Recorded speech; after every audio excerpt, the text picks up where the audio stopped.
I'm Ed Twidwell. I'm the Extension Forage Specialist with the LSU Ag Center, and I'm standing in a Bermuda grass hayfield this afternoon and wanted to just visit a little bit about hay production. We've had a pretty decent year as far as hay production goes. We've had pretty decent moisture, so the hay cutting has been pretty good this year.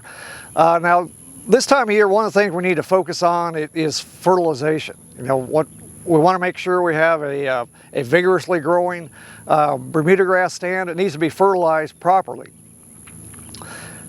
And one thing that's a little bit different about hay compared to pasture is when you produce hay, you're removing the entire plant. So you're removing a lot of nutrients.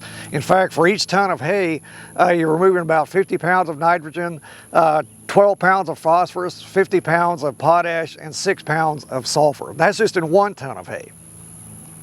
So if you're removing, say, 2 tons per acre, you're removing double that.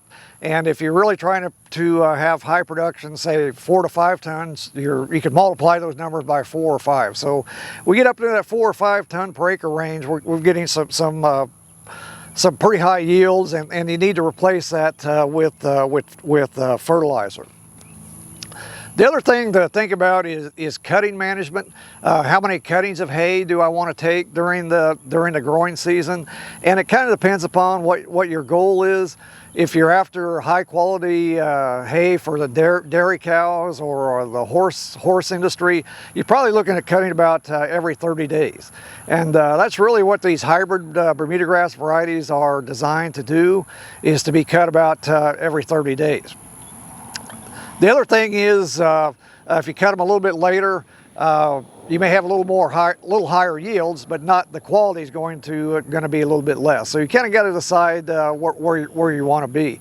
You know, if you're harvesting for beef quality hay, you can maybe cut that down to maybe every 40 or 50 days. You're sacrificing some quality to have some higher production.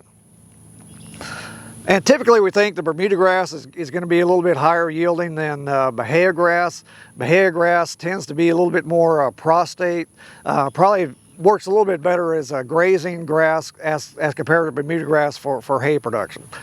But you can make hay out of Bermuda grass. You're just probably not going to be able to cut it very frequently.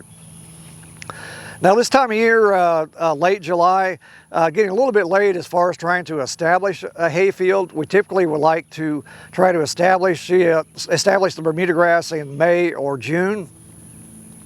One of the things about Bermuda grass is it can be planted either with seed or vegetative material. Now the seed of Bermuda grass is extremely small. There's about 2 million seeds in a pound of Bermuda grass. So when you plant the Bermuda seed, you need to probably seed it with some fertilizer or sand or something to help carry the seed. And the vegetative material with Bermuda grass, particularly we call it long hay cuttings. You need to have about 4 or 5 nodes on each plant. We shoot for about 1,500 pounds of material per acre. So spread that material out, disc it in, and hopefully get some rain on that, and you should be in good shape. This time of year, if you're looking at planting a forage for production, about the only thing you can really look at planting are summer annuals. These be such things as pearl millet or sorghum sudan grass. They can be planted pretty much through July and hopefully give you some grazing in about 45 to 60 days. They give you a little bit of grazing into maybe August and September before you get your ryegrass planted. And finally, one other thing to kind of look at the remainder of the growing season here are insects. A major insect issue we have with Bermuda grass hayfields is armyworms. And armyworms get their name because these insects move like an army. They can come in and destroy a field overnight. I mean, you can have a field that looks nice like the field we have one day, the next day it can be pretty well devastated. So just keep an eye out for birds, and that'll give you an indication that you might have some armyworm infestations there. Another insect issue that we're starting to see some issues with, it's kind of erratic at this point in time, but it's Bermuda grass stem maggot.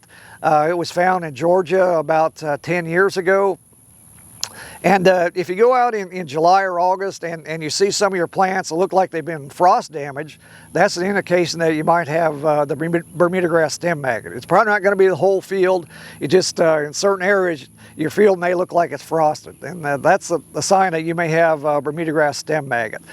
So my recommendation is this time of year, get out and scout your fields, kind of pay attention to see if you're starting to see any insect damage, and then take some precautionary measures. We do have a good number of insecticides that can be used to control these insects.